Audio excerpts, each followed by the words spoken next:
Welcome to War Bios, where we delve into the fascinating lives of history's most remarkable leaders. Today, we're honored to explore the extraordinary life of Chief Joseph, a legendary figure in American history. Born in 1840 in the Oregon Territory, near present-day Joseph, Oregon, Chief Joseph would go on to become one of the most revered and respected Native American leaders of his time. As we journey through the early life of Chief Joseph, we find ourselves in the picturesque Wallowa Valley, surrounded by the majestic Rocky Mountains. It's here that Joseph was born, the son of Tuakakas, a prominent Nez Perce chief, and his wife, Kapkapmitan. The Nez Perce people, known for their exceptional horsemanship and rich cultural heritage, had lived in this region for generations, developing a profound connection with the land and its resources. Chief Joseph's childhood was marked by a unique blend of traditional Nez Perce values and the growing influence of European-American settlers. His father, Tuakakas, played a pivotal role in shaping his early years, teaching him the importance of leadership, diplomacy, and the preservation of their ancestral lands. As a young boy, Joseph would often accompany his father on hunting trips, learning the intricacies of tracking, hunting, and respecting the natural world. The Treaty of 1855, signed between the Nez Perce and the United States government, had a profound impact on Chief Joseph's early life. The treaty established a vast reservation for the tribe, but it also marked the beginning of a long and tumultuous period of conflict and displacement. As the white settlers continued to encroach upon Nez Perce lands, Tuakakas worked tirelessly to maintain peace and cooperation, while also fiercely defending his people's sovereignty. One significant influence on Chief Joseph's early life was the arrival of Christian missionaries in the region. In 1836, a group of Presbyterian missionaries, led by Henry H. Spalding and Marcus Whitman, established a mission near present-day Lapwai, Idaho. The missionaries brought with them new ideas about Christianity, agriculture, and education, which would have a profound impact on the Nez Perce people. Chief Joseph's exposure to these new ideas helped shape his worldview and inform his future decisions as a leader. The discovery of gold in the region, coupled with the expansion of European-American settlement, posed significant challenges to the Nez Perce way of life. Despite these challenges, Tuakakas remained committed to his people, advocating for peace and cooperation while also defending their ancestral lands. The death of Tuakakas in 1871 marked a significant turning point in Chief Joseph's life, as he inherited his father's position as leader of the Wallowa band. At just 31 years old, Joseph faced the daunting task of guiding his people through an increasingly complex and hostile world. With this foundation laid, we're poised to explore the remarkable achievements of Chief Joseph, including his valiant efforts to protect his people and preserve their way of life in the face of overwhelming odds. Chief Joseph's leadership during this period was marked by his valiant efforts to protect his people and preserve their ancestral lands. In 1872, he traveled to Washington, D.C. to meet with President Ulysses S. Grant, in an attempt to negotiate a resolution to the growing tensions between the Nez Perce and the United States government.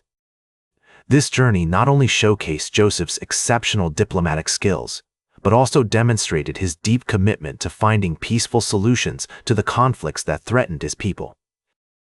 One of the most significant events during this period was the signing of the Treaty of 1873, which established a new boundary for the Nez Perce Reservation.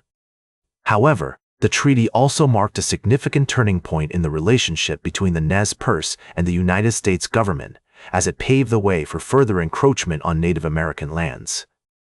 Chief Joseph's response to this treaty was characterized by his unwavering dedication to his people and their sovereignty, as he worked tirelessly to ensure that the terms of the agreement were upheld. The outbreak of the Nez Perce War in 1877 marked a significant escalation of the conflict between the Nez Perce and the United States government. The war was sparked by a series of violent confrontations between the two sides, including the killing of several white settlers by a group of young Nez Perce warriors. Chief Joseph's leadership during this period was marked by his bravery and strategic thinking as he led his people in a series of battles against the United States Army. One notable example of Chief Joseph's exceptional leadership during this time was the Battle of Bear Paw Mountain, which took place in September 1877. Despite being vastly outnumbered, Joseph's forces were able to hold off the United States Army for several days, inflicting significant casualties and demonstrating their remarkable courage and resilience.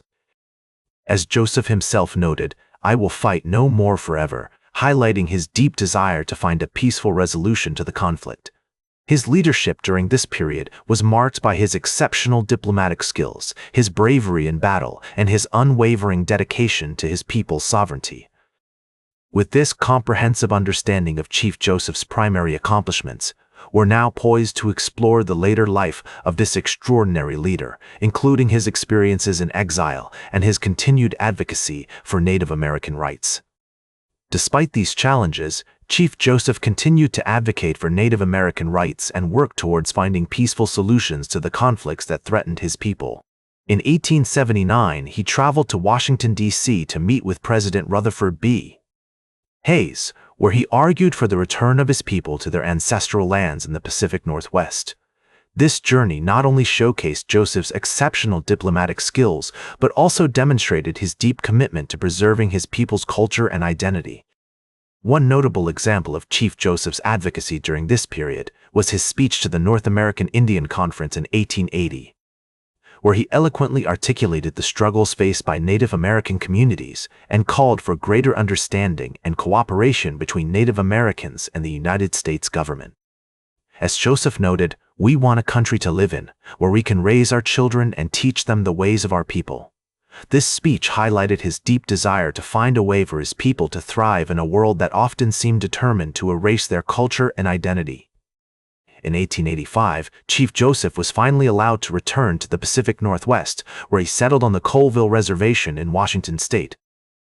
Despite the hardships he faced, Joseph continued to work towards finding peaceful solutions to the conflicts that threatened his people, and he remained a powerful voice for Native American rights until his death in 1904.